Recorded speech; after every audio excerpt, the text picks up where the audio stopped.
But first, a couple of holy mackerel stories in today's news. Today, the Senate overwhelmingly approved by a vote of 68 to 29 a measure to expand federal hate crimes protection.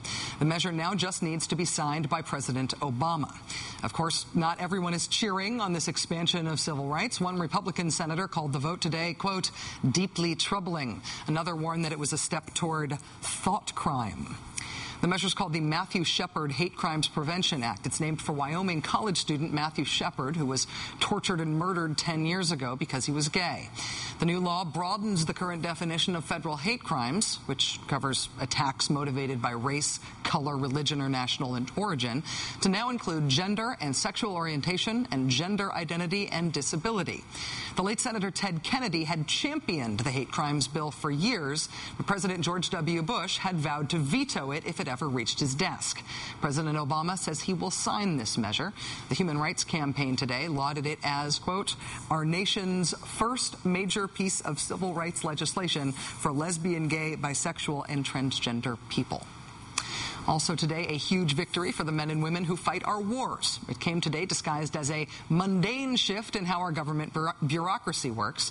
President Obama fulfilled a campaign promise by signing into law a bill that authorizes Congress to approve the Veterans Administration budget at least a year in advance.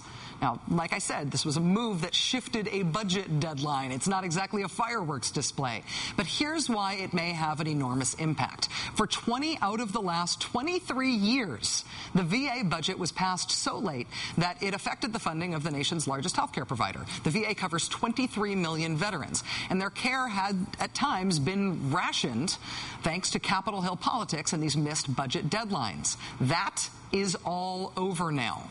This new law was the top legislative priority of Iraq and Afghanistan Veterans of America this year, whose founder and executive director, Paul Rieckhoff, has been a frequent guest on this show. Today, Mr. Rieckhoff stood behind President Obama, along with other veteran service advocates, as the bill was signed into law.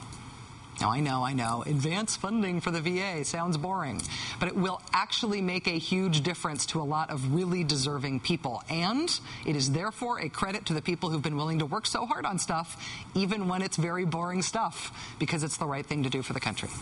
Mazel tov.